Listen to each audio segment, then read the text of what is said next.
नाराए हम्द, जागते रहो और हर वक्त दुआ करते रहो ताकि तुम इब्ने इंसान के सामने खड़े होने के लायक ठहरो।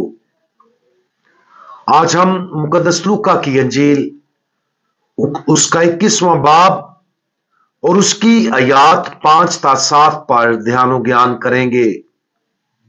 और आज हम तमाम चीजों में अमनो सुकून से रहना इसके बारे में सुनेंगे। और जब बाज हैकल की बात कर रहे थे कि वो नफीस पत्थरों और नजर के तहाइफ से आरास्ता है, तो उसने कहा वो दिन आएंगे कि इन चीजों में से जो तुम देखते हो पत्थर पर पत्थर छोड़ा ना जाएगा, जो गिराया ना जाए। तब उन्होंने उससे पूछा कि आए उस्ताद, ये बातें कब होंगी और जब होने को हो तो उसका क्या निशान होगा। लफ्जी तौर पर खुदावंद यीशु मसीह की यह पेशनगोई सच साबित हुई। सन 70 ईस्वी में हैकल जिस पर वो तबसरा कर रहे थे तबाह हो गई।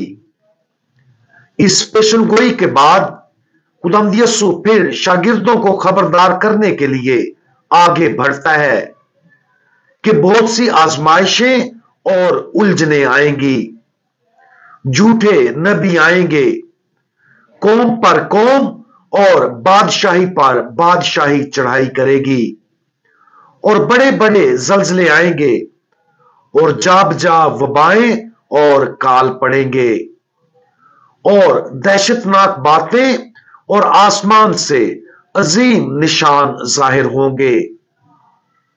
खुदावंद यीशु मसीह इन तमाम चीजों की पेशनगोई क्यों करता है? जवाब बहुत सादा है। वो उन्हें डराने की कोशिश नहीं कर रहा था, वो महज उनके तजस्सुस को पूरा करने की कोशिश नहीं कर रहा था। इसकी बजाय वो उन्हें खबरदार कर रहा था और हम सबको भी तैयार कर रहा था ताकि जब वो आए तो हम गुमराह या खौफजदा ना हो।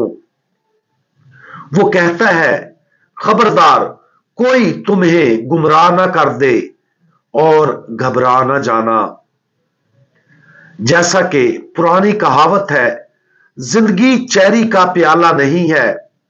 जब तक हम इस आजमाइशों भरी दुनिया में रहते हैं, अफरा तफरी, उलझन, धोखा, बदसलूकी, स्कैंडल, तनाज़ात और इस तरह की चीजें हमारे चारों तरफ होंगी। और जब हम ऐसी किसी मुश्किल का सामना करते हैं तो खौफ, गुस्सा और मायूसी का लालच होता है। खा वो खानदानी तनाज़ात हो, बदअमनी हो या खुद कलीसिया के अंदर भी तकसीम हो, खुदा चाहता है कि हम अमन में रहें और हमेशा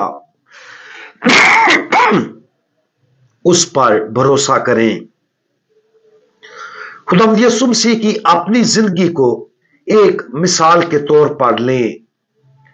उसे गिरफ्तार किया गया, उस पर झूठा इल्जाम लगाया गया, उसे मौत की सजा सुनाई गई और मसलूब किया गया, और इस सब के बावजूद वो सुकून में रहा, क्योंकि वो जानता था कि उसकी अजियत ही नई जिंदगी का जरिया बन जाएगी।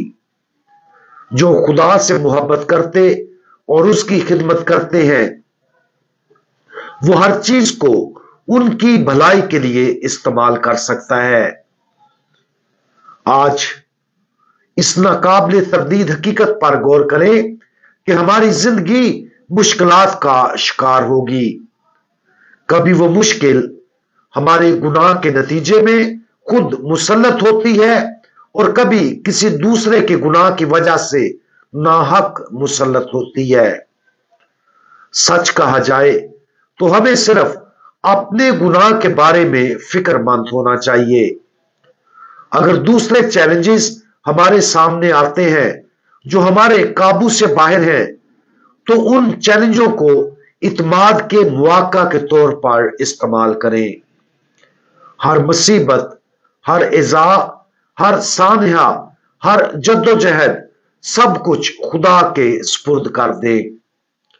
अगर खुदा बाप अपने ही इलाही बेटे के वहशियाना मसलूब किए जाने के जरिए अब तक की सबसे बड़ी भलाई ला सकता है, तो वो यकीनी तौर पर उन तमाम चीजों के साथ ऐसा ही कर सकता है जो हम उसे भरोसे के साथ पेश करते हैं। हर वक्त और हर हाल में भरोसा रखें और हमारा कादर मुतलिक खुदा हर चीज से भलाई पैदा करेगा।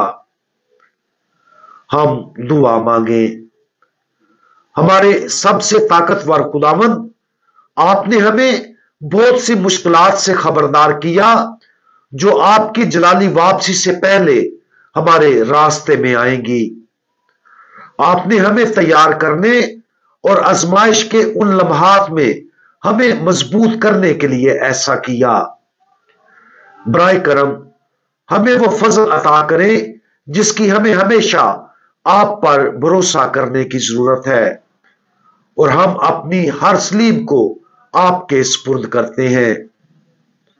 प्यारे खुदावंद, हमें यकीन है कि आप हर चीज से भलाई ला सकते हैं, यहां तक कि उन चीजों से भी जो जिंदगी में सबसे मुश्किल है। खुदावंद यीशु मसीह, हमारा भरोसा आप पर है। आमीन।